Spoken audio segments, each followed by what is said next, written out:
अवैध उत्खनन के कारण हो रहे पर्यावरण प्रदूषण को लेकर दायर याचिका में एनजीटी सेंट्रल जोन बेंच ने 3 सदस्यीय कमेटी गठित कर रीवा कलेक्टर को 6 सप्ताह के भीतर जांच प्रतिवेदन प्रस्तुत करने के दिए आदेश। खबर मध्य प्रदेश के रीवा जिले से है, जहां सामाजिक कार्यकर्ता एवं अधिवक्ता बीके माला द्वारा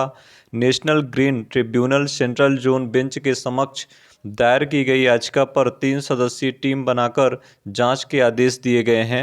इस 3 सदस्यीय टीम में जिला collector Rewa, central pollution board और स्टेट पॉल्यूशन बोर्ड को रखा गया है, जिनसे 6 सप्ताह के भीतर तथ्यात्मक और कार्रवाई रिपोर्ट प्रस्तुत करने के आदेश दिए गए हैं। अधिवक्ता बीके माला ने एनजीटी सेंट्रल जोन बेंच के समक्ष दायर याचिका में जानकारी दी कि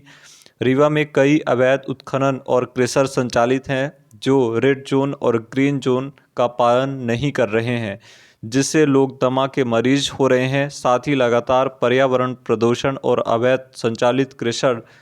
को बढ़ावा दे रहे हैं, जिसके बाद एनजीटी सेंट्रल जोन बेंच ने रीवा कलेक्टर के साथ 3 सदस्यीय कमेटी गठित कर जांच के आदेश दिए हैं। मध्य प्रदेश के रीवा जिले में तहसील हुजूर के अंतर्गत कई गांव ऐसे हैं जो बैजनाथ, बेला, सुनरा, छिजवार, बहेलिया और अन्य ऐसे गांव हैं जहां पर अवैधानिक रूप से कृषि संचालित हो रहे हैं, जो अवैधानिक रूप से भंडारण कर रहे हैं तथा इतना प्रदूषण हो रहा है कि जनजीवन पूर्णतः प्रभावित हो रहा है, जिससे आम व्यक्ति परेशान हो रहा है। प्रदूषण के कारण हर जीव प्रभावित हो रहा है, यहाँ तक कि बड़ी बीमारियाँ बड़े तेज़ी से फैल रही हैं, दमा की बीमारी बड़ी तेज़ी से बढ़ रही है। ऐसी परिस्थिति को दृष्टिगत रखते हुए हम अधिवक्ताओं ने मैं व्यक्ति बीके माला, ब्रजेंद्र कुमार माला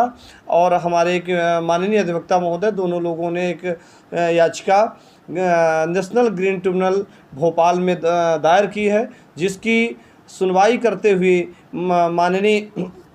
न्यायालय ने यह पाया कि यह विषय अत्यंत गंभीर है, जिसके तहत उनके द्वारा 3 सदस्यीय कमेटी गठित की गई है, जिसमें कलेक्टर रीवा और सेंट्रल पॉल्यूशन बोर्ड एवं मध्य प्रदेश पॉल्यूशन बोर्ड के एक मेंबर को रखा गया है और 6 सप्ताह के अंदर जांच करके निर्देशित किया गया है। इस संदर्भ में हमने कई बार जिला खनिज अधिकारी को, जिला प्रशासन को, माननीय आयुक्त महोदय रीवा संभाग को इस आशय का निवेदन किया कि इन क्षेत्रों में, जिन क्षेत्रों का मैंने पिटीशन पर उल्लेख किया है, उनमें अवैधानिक तरीके से खनिज संचालित हो रही हैं, लीज अवैधानिक तरीके से भंडारण हो रहा है और साथ में पर्यावरण प्रदूषण हो रहा है। इतने पेड़ काटे गए हैं कि जिसकी कोई सीमा नहीं, तालाब जल प्रदूषण हो रहा है, वहाँ के जीव विलुप्त हो रहे हैं, जीव विलुप्त हो रहे हैं उस क्षेत्र के। तो ऐसी परिस्थितियाँ वहाँ निर्मित हो रही हैं। तो इस संदर्भ में मैंने माननीय पहले जिला प्रशासन, राजस्व अधिकारियों का, खनिज अधिकारियों का ध्यान आकृष्ट कराया। जब लगातार उनके द्वारा उनकी भी संलिप्तता उजागर हुई, उनकी भूमिका संदिग्ध हुई, तो हमने माननीय national green tribunal Madhya Pradesh Bhopal में एक पिटीशन फाइल की है और पिटीशन की माननीय न्यायालय ने शीघ्र सुनवाई करते हुए इस प्रकरण में निर्देश जारी किया गया है कि कमेटी 3 सदस्यीय कमेटी बना के इस विषय में 4 सप्ताह के अंदर कार्रवाई करने के निर्देश जारी हुए। जो डिस्ट्रिक्ट पॉल्यूशन बोर्ड है, तो क्या उत्खनन के मापदंडों को नियत नहीं कर रहा था या फिर जिला कलेक्टर को इस बात की जानकारी नहीं थी क्या? देखिए, निश्चित तौर से जानकारी रही होगी, जब लिखित और मौखिक या इलेक्ट्रॉनिक प्रिंट मीडिया के माध्यम से लगातार इसका प्रकाशन हो रहा है, संज्ञान में आ रहा प्रकरण, और संज्ञान में आने के बाद तो जिला प्रशासन व खनिज अधिकारी को, जिला प्रशासन अधिकारी को सुमोटो भी लेना चाहिए। लगातार प्रदूषण बढ़ रहा है, रोडों की हालत आप देख लीजिए, वहाँ की जल की व्यवस्था को देख लीजिए,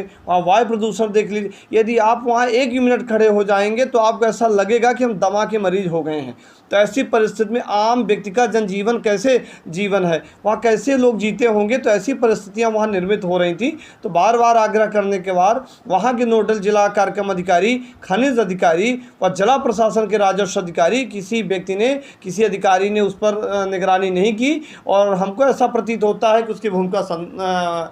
जिला प्रशासन की भूमिका संदिग्ध है। आपने कितने दिन पहले पिटीशन दायर? ये 1 महीने पहले हमने पिटीशन फाइल की है और उस पिटीशन पर कल सुनवाई करते हुए माननीय न्यायालय ने यह निश्चित किया है कि 3 सदस्यीय कमेटी बना के जांच कराने के और जांच प्रतिवेदन देने के लिए उल्लेख किया गया।